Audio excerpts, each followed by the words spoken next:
Hi, I'm glad you could join me today. Today we're going to do a wonderful little painting, and I really think you're going to enjoy this one. So I tell you what, let's don't waste any time. Let's have them run all the colors across the screen that you need to paint along with me. I've got my old 18 by 24 inch canvas up here. It's all covered with a nice thin even coat of the liquid white. It's wet and slick, it's ready to go. So let's just do what I thought today. Let's do maybe a little traditional painting with some mountains and pretty sky and maybe some water, and who knows. Let's just do something and have a good time. Start off with the old 2-inch brush today. I'm gonna go right into a smallest little amount of the Indian yellow. Just a little color. Doesn't take much. I'm gonna put a little yellowish glow in the sky. Now the Indian yellow is quite transparent. There. I'm in a bright, happy mood today. It's a good day to be alive. So let's do a painting that reflects that. Shoot, every day's a good day to be alive. There we are. Maybe a little bit of it down here. If we're going to have water, we just put a little in there. What the heck? Okay, without even cleaning the brush, I'm going to go right into a touch of alizarin crimson and just tap a little bit into the bristles, like so. Like so. And we'll go right up above this, and I'm just going to lay in a little bit of crimson. Just wherever. Sort of let them flow together. There we are. Just blend those edges out. Very nice. Just put a little warm spot up here in the sky. Okay, we'll take a little crimson and we'll throw a little of that down here too. What the heck? What the heck? We don't care. That's good enough. Okay, just have a good time. That's really what painting's all about. Is just enjoy yourself. Okay, a little phthalo blue. And I still have the same old dirty brush. Let's go right on back up in here. Using a little crisscross strokes. And I've started out here and working downward, so it'll mix with the liquid white and automatically it'll get lighter and lighter in value. There. See, the blue is so much stronger than that crimson. Boy, it'll eat it up if you're not careful. Maybe a little bit right in here. Now, when you do your painting, if you don't want all these colors in the sky, just leave them out. You can make any kind of sky that you want. Just want to show you how to make a beautiful, bright little painting. We'll take some phthalo blue and just a touch of phthalo green. Phthalo blue and phthalo green. And let's put some water down here. There. Pull from the outside in. Outside in. A little bit on the other side. There we go. Just let all these colors just sort of blend together. Don't want to kill all that bright spot right there. It'll go away and leave you. It'll go away and leave you. There. Okay. And now we can wash our brush. We've put all this color on there, and this is the first time we've washed our brush. Use odorless thinner, shake off the excess, and there we go. Now then, I want to blend the sky out. Be sure your brush is good, clean, and dry. Start in the light area, and blend outward. Always blending outward. Try not to bring that blue color back into that yellow, or you'll have a bright green sky. Unless that's what you want. Okay, now then, just knock that excess paint off my brush and continue to blend. There we go. Okay. One more time. Now you can blend this till it's very soft and very delicate. Till you can't tell where one color stops and the next color starts. And sometimes when you're painting at home, step back from your painting and take a look-see. It's hard to see when you're very close. Step back and look at it and you'll see a whole new perspective. Things will look totally different. There. All right. Down here, we just very lightly just go across. It's mixing with a liquid white, and it all just sort of blends together. That's pretty. Already that's pretty. Okay, and we can clean our old brush one more time. Shake it off, cover all the camera people, and off we go. Let's put us a little mountain up here. For that, I'm going to use some Midnight Black, some Van Dyke Brown, alizarin crimson, a little Prussian blue. Good dark color. Mix it up, pull it out very flat, cut off our little roll of paint right there. Now then, you got to make your first big major decision. Where's your mountain live in your world? Maybe your mountain lives right there. Well, it sure does now. Firmly push that right into the fabric. Just really push. Like so. Use a lot of pressure. Maybe it goes on off over here somewhere. Whatever. Scrape off all the excess paint. Take a 2-inch brush and we grab that. Once again, the canvas is wet. We can move color. We can absolutely move color. Now, if you're on a dry canvas and you try to pull this paint, you're going to be in agony city. That's one of the reasons that I stress so much that we use a pre-stretched double prime canvas. If you use a canvas board or canvas paper, it will absorb your liquid white and you'll be left with a dry surface. And we depend on this being wet through the entire painting. There we go. Now then, let's put some snow on that mountain. We take some white. I'm going to take the least little touch of alizarin crimson and put in there just to warm it up. The least little amount. Don't want to set it on fire. Pull it out very flat. Get strong with it. Very flat. Go straight down. Cut off our little roll of paint. Okay? Now then, you have to make some big decisions. In my world, I think the light's going to be coming from the right. And you're going to find if you're right-handed, it's normally easier for the light to come from the right. If you're left-handed, it will vary from person to person. I have a brother who's left-handed, and I know left-handed people their entire life are forced to do right-handed things. So some left-handed people will find it easier to highlight on the left, some on the right. But most right-handed people, 99 out of 100, will find it easier to highlight on the right. Try it a little bit, see what works for you. There. Okay. When I was teaching for a living all the time, one of the things that I found when teaching a person who is left-handed, it's super nice if you have a big mirror. If you have a mirror, you can do it and it looks correct then to a left-handed person. There we go. Take a little blue, a little white. Let's just stay a little blue and white. There. Pull it out flat. Once again, our little roll of paint, just like so. Now then, let's just put the indication of a shadow. Now, let's push this one back. Watch right here. You come right down through here and distinctly come through that. See? And it pushes that little thing right on back into the background. That easy. You have the power to move mountains. There we go. Let's just put in a few little shadows here and there. There. Push that one right on back. Bring that together. Maybe there's a little shadow hides right in there. See? Anywhere you want a little indentation in your mountain, put a shadow there. That's all it takes. Watch here. Clean, dry brush. I want to create the illusion of mist down here at the base. So gently tapping, following the angles, then lift upward. Upward, upward, upward. Very gentle though. Very, very gentle. All you're doing here is caressing the canvas, just barely touching it. Now, sometimes it's fun to come back and change your mountain. Watch in here. See, maybe we want to bring this back. Put a little doer in there. In your world, you can do anything that you want to do.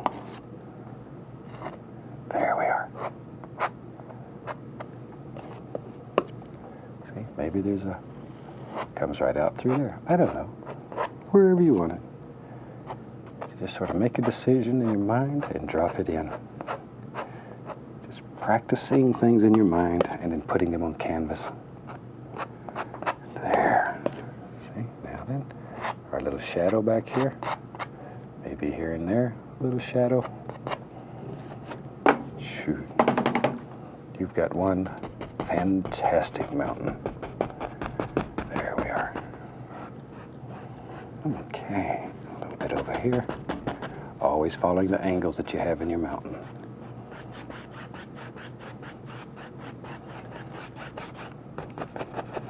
There we go. Okay. Just blend all that together. Time to have some fun. Let's make us up a mixture of dark color here. We'll use some black, Prussian blue. Shoot, I'll throw some phthalo green in there too, it doesn't matter. A little bit of crimson, a little brown. Whatever you got. You're just looking mainly for a good dark color. It should look black. Let me clean my knife. Okay. And we'll take an old fan brush. Let's load it full of color. A lot of paint. Both sides full. Okay. And maybe back in here in our world, there lives a lot of little distant trees, and all you're doing is tapping it down with a fan brush. Just tap it down there. Now,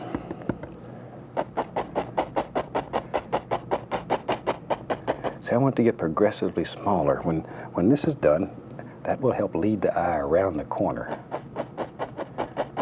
Around the corner, down the street. We don't know where it goes, but wherever it goes, it's a happy little place back there.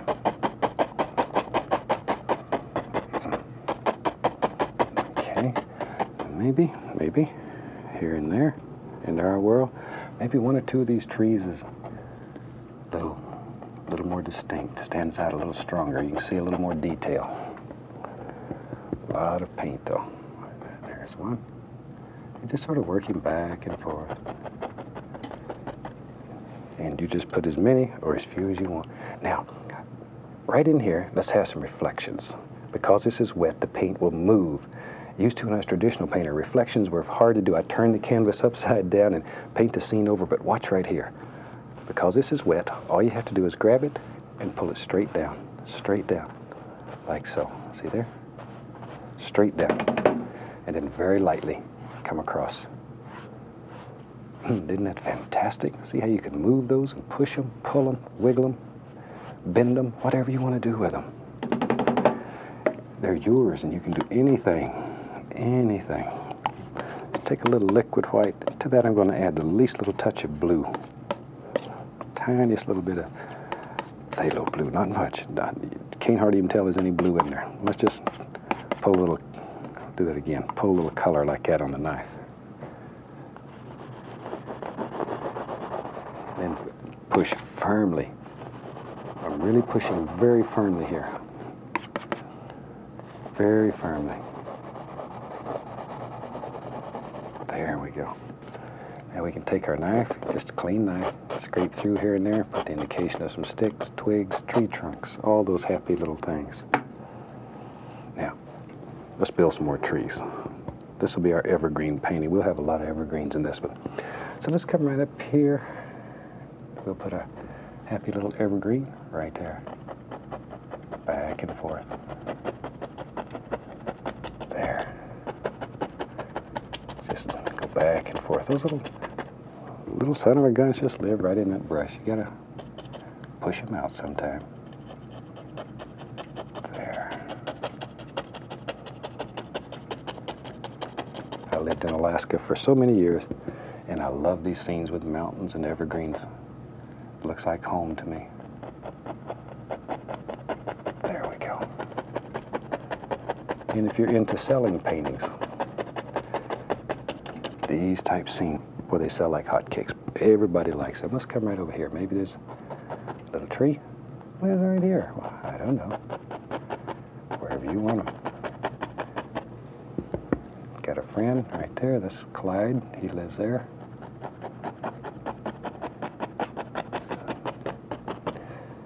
And we just push up. See, what that easy, we can make a little peninsula that comes right out. See how that pushes everything back? Drop some of it underneath. Take our big brush, grab that, give it a little downward pull, and we have some instant reflections. Sneaky, huh? Shoot, I'm gonna make a big evergreen. I want a big one. This one is taller than the mountain. He goes way up here in the sky. It's a granddaddy evergreen.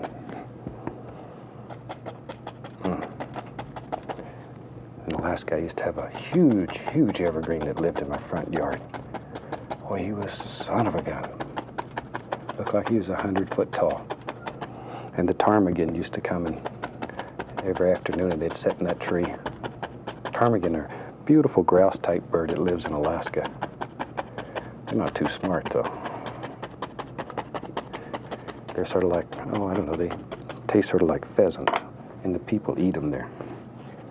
And they're good eating, from what I understand. I wasn't much of a hunter. Shoot, I'd go out there and feed them.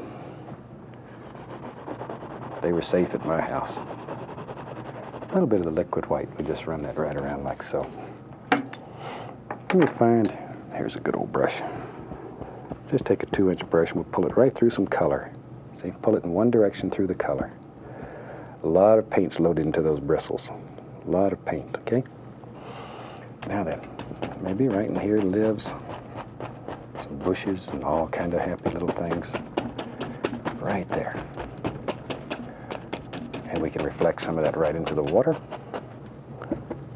Right into the water. That easy. And on the other side, we want some just happy little bushes and trees. There, see? Just make this look like a little winding, maybe it's a little river that just winds right on back in there. Goes out behind the bend.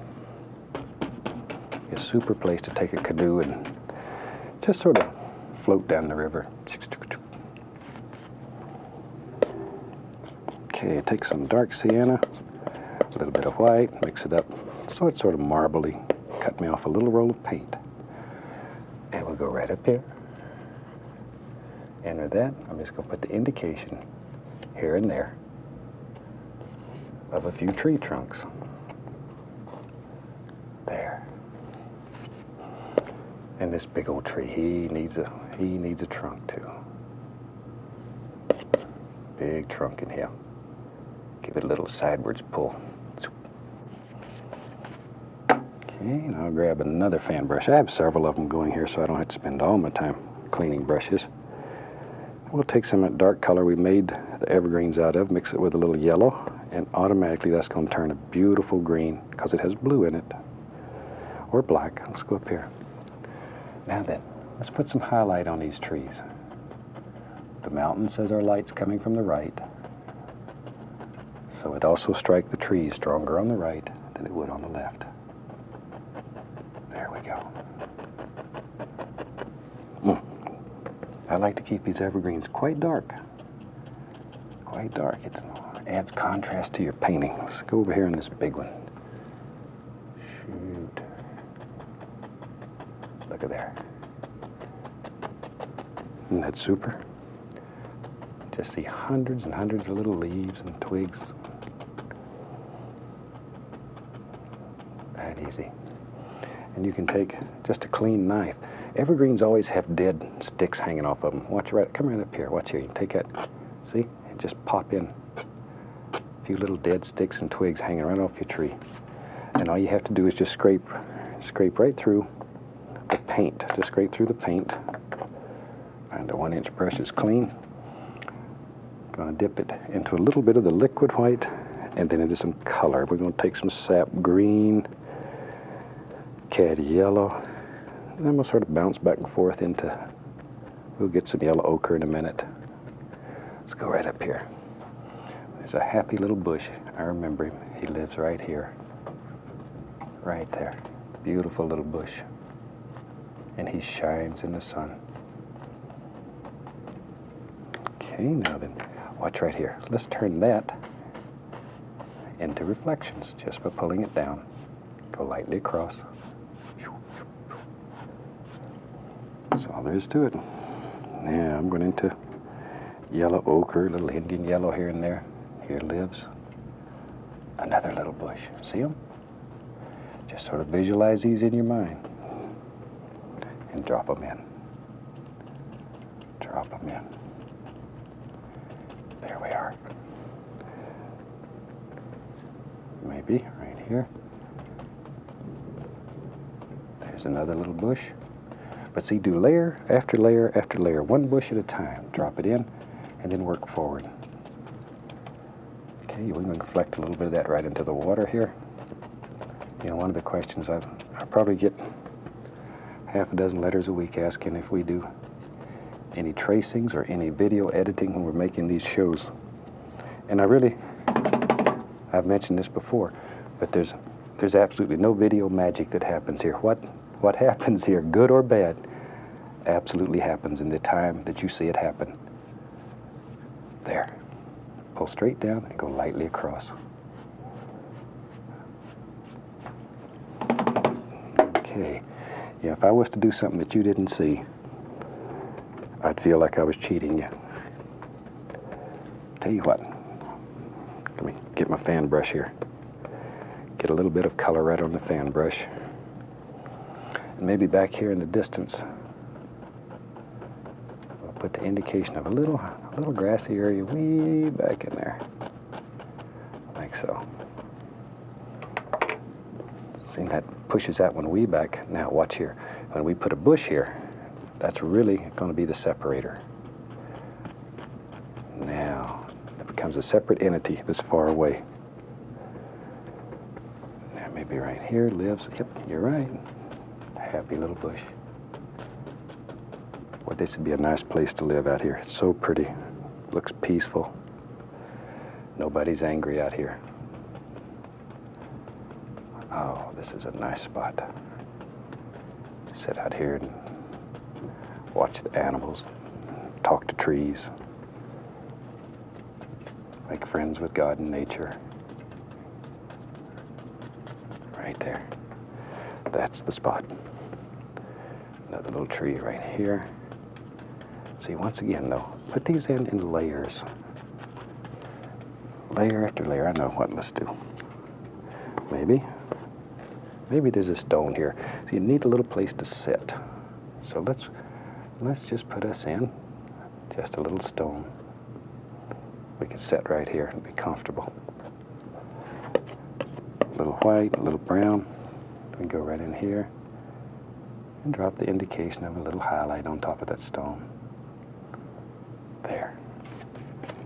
And if you take care of this stone, treat it right, it'll grow up to be a big mountain like back there.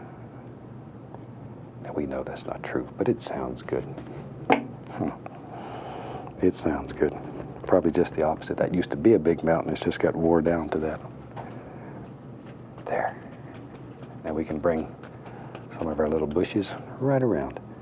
If you have trouble making these stick, add a little tiny amount of liquid white to your brush. There's one. See, even here where they're crowded, do one at a time so you have individuals in there. Give each one of them a name if necessary. And I'm just going to take the knife, scratch through the paint to create the illusion of sticks, twigs, all kinds of little things that are happening. That helps show all different planes. Normally I do it in the dark areas, not in the light. Because the light areas indicate leaves and stuff that are on this side. The dark areas show, you know, where you're looking down between the sticks, or between the bushes, and you can see down into it, the shadow areas, and you can see those little sticks. So mainly in the dark areas.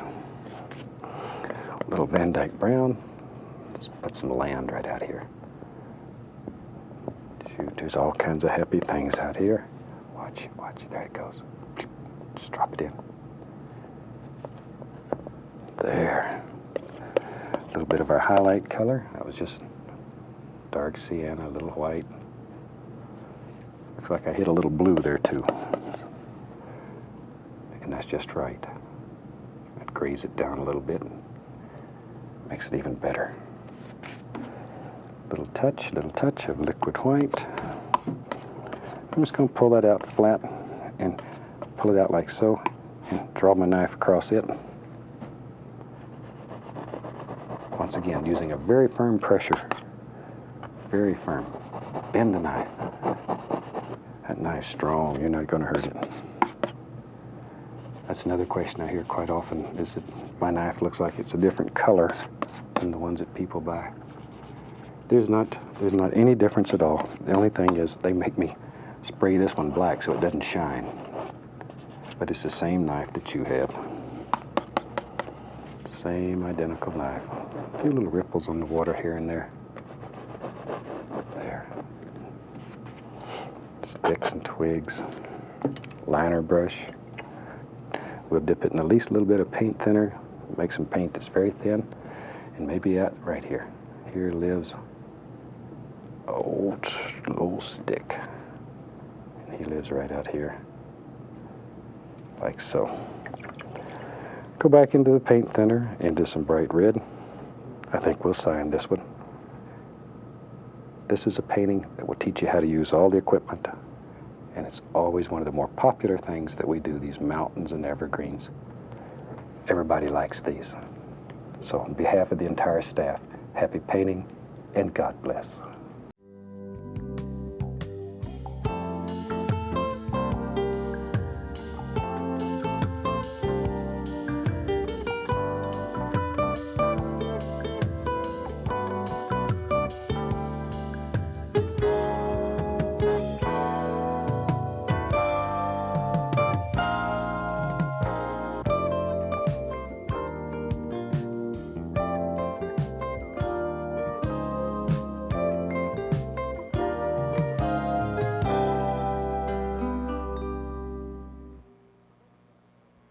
Production of this program is made possible by a grant from the Martin F. Weber Company, manufacturers of fine artist materials, and by Langnickel, manufacturers of select artist brushes.